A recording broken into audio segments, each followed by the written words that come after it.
Welcome to the segment we call It Takes an Idiom to Know One. Hosted by Sarcastic Scott, Jurassic John, and Artistic Ali.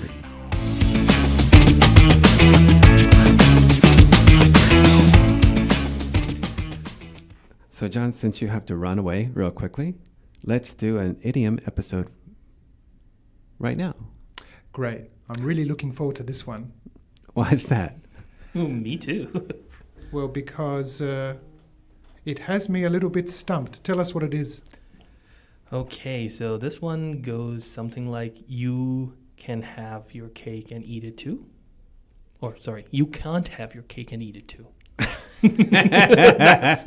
Wait, say it one more time. Is it you can or you can't? You can't. You can't have your cake and eat it too. Yeah. Yeah.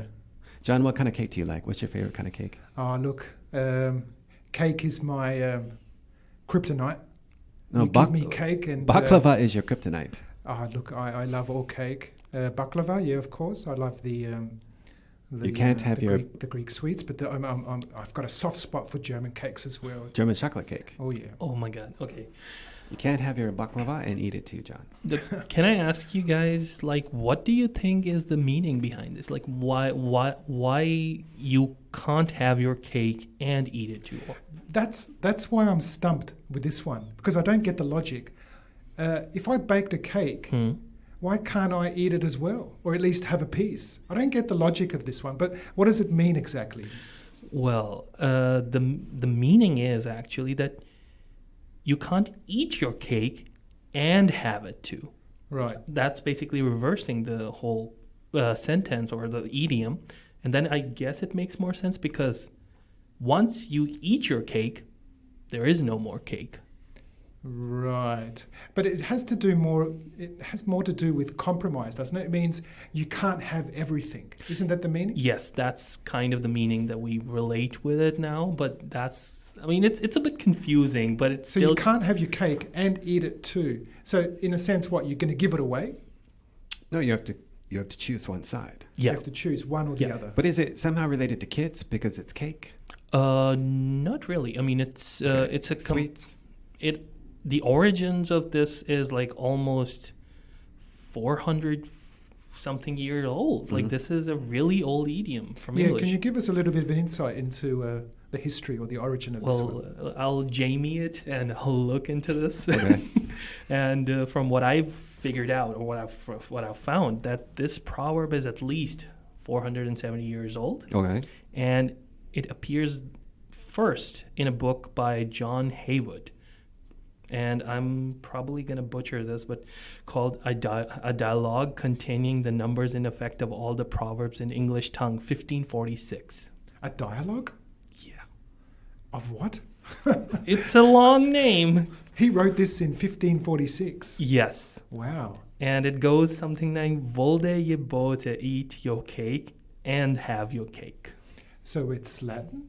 It's kind of like that. It's like really old English. Mm-hmm. And what was the context he wrote that in? Pretty much the same thing. Like, you can't do something and then, ask for like all the results, as in you can't just choose one thing and then choose another as well. It's pretty amazing that he creates something like that and that 400 or 500 years later we are still confused by it. Yeah, true.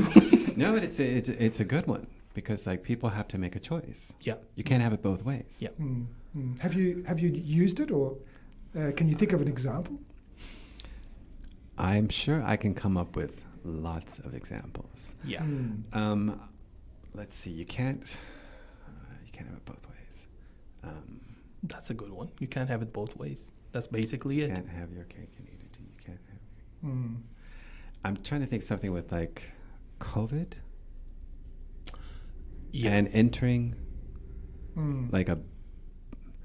No, I don't want to use that example. That's an example might be like, that you may not want your immunization, but you may still want to go into places where other people are immunized. I'm not sure if that's a... No. Like...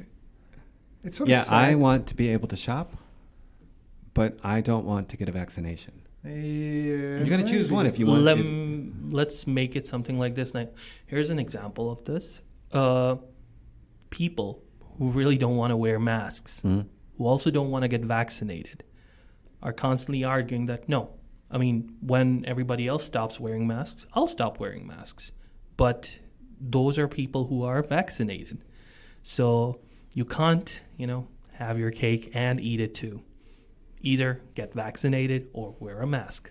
I think, I'm not sure if that's a good example. Let's think about Daniel. Seriously, Daniel, because he's conspiracy. Let's think about how he fits into that situation.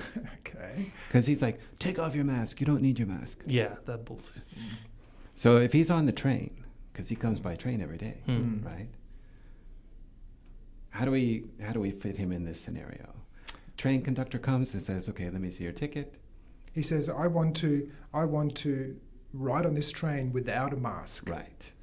And the inspector says, well, you can't ride the train without a mask. You either don't wear a mask or ride the train. Yeah. You either don't wear a mask or you ride the train. You can't have your cake and eat it too. Yeah, you can't have it both ways. So like if Daniel if he's on the platform in Leipzig and the conductor says, hey, wait a minute. Yeah. Either wear it or you can't get on. Yeah. You can't have it both ways. That could be an example, but I don't think it's a good one. Yeah. I think a better example might be, I want to be rich, but not work. That's a good one as well. Yeah, I'm playing the lotto today, man. I'm going to win that 79 million. So is that the example perhaps that you were thinking? Scott, you can't have your cake and... no, but if I win 79, I won't stop working, but I will work a lot less. Okay. That's okay. Yeah, that makes sense. Okay, but that's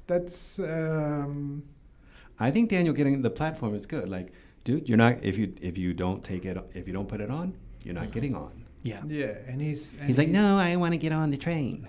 But there's something about and rules. he sounds just like that. I want to get on the train. Something about rules and this idiom that don't fit together. True, though. Because when you're restricted by a rule, then it's not really your choice anymore. So I think you can't have your cake and eat it too. Okay. So, John, I give you tickets to Pearl Jam, which you love, of course. But you have something else going on that night. Yeah. And you're like, oh, which one should I do? Pearl Jam. I want to do both. And I said, no, John, you can't do both. You can't have your cake and eat it too. You have to choose one. Okay. So we're talking 20 years ago, right? Because I would have gone to see them 20 years ago. I'm not sure if I would want to go see them. No, they're coming back to Berlin next year, man. What about this I'm going to put a ticket on your desk, and if you show up, I don't care. That would be cool. Pearl Jam would be awesome. Yeah, you could like double book me on that day, like invite me to some other event, or have somebody invite me to some event which I'd really look forward to, and then give me the ticket and then say, here, John, deal with this dilemma. True. I could see you doing that to me. Okay, like Joe Rogan coming into town for a comedy show, but you don't like Joe Rogan. I'm not sure if I'd go see him either. John. I have a beef with Joe Rogan. Yeah, exactly. Yeah. Don't miss that chance. Yeah. Go there. You just watched the wrong episode where you thought, because he is a good listener. Like most of the guests that talk to him, they praise him on his listening skills. They do, exactly. Don't they? They do. You just saw the wrong episode where he probably was like stoned or drunk and he got more aggressive and he liked the guy and he wants to talk about music. Exactly. No, look, I'm making it official. I've got a beef with Joe Rogan, and if Joe Rogan's listening to this, we got to sort this out. Yeah. Okay. That's gonna be. And I got if he wants to know more, I'll let him know. But it's not going to happen today. I'm sure. I just want him to know I've got a beef. I'm sure if Joe Rogan ever texted you, he would say, "John, you can't have your cake and eat it too." Yeah. Perfect. Okay. I'm not sure if we've really got. It's a compromise. It's a compromise. You can't have it both ways. Yeah. Okay. I'm not convinced, but okay, we'll run with it. Good. You and your friends are going to a new city. Mm-hmm. Mm-hmm. You want to go to that activity. They want to go to this activity. Yeah. Right. And you're not going to be back in that city for a long time. Mm-hmm. True.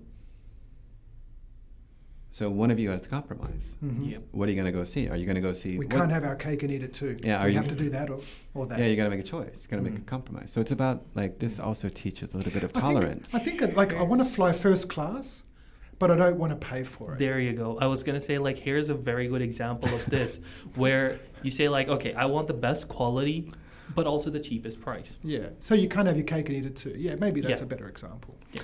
I think we've sorted it out. Okay, that sounds good. Scott, you going to Pearl Jam next year? Of course. Hopefully in Vienna and in Berlin. Whenever it happens, yeah. You don't have it next summer. Next July. Great. Tell me about it. Okay. I just want you Thank to you, guys. I just want you to hoot, or just, I mean, just John shit is talk. he's Sorry about that word, but I just want you to shit talk. Joe Rogan. He's in a yeah. Oh, you That want would be awesome. Yeah, I'm gonna look. Let's just say. I let's like just Joe say- Rogan. John doesn't like him No, I didn't say I didn't like him. because of one interview he did No. with the Tool drummer. I like him Not too. just that. I like Joe Rogan It too. wasn't the He's Tool really drummer, good. by the way. It was the singer. But let me just say the beef has started. Okay. That's it. I'm leaving it at that for now. Perfect. All right, Joe Rogan. Shout out to John. I'm coming for you, Joe Yeah, Rogan. you do that. All right. Thank you, Ali. That's a great idiom. Do we have a preview of what our next idiom is going to be? No, I No. think we should leave that to the element of We're going to leave surprise. that. Okay, that Yes. sounds good. All right. Thank you. Thank you for listening to Inlingua Podcast, live from Dessau. We hope you stay tuned for more episodes.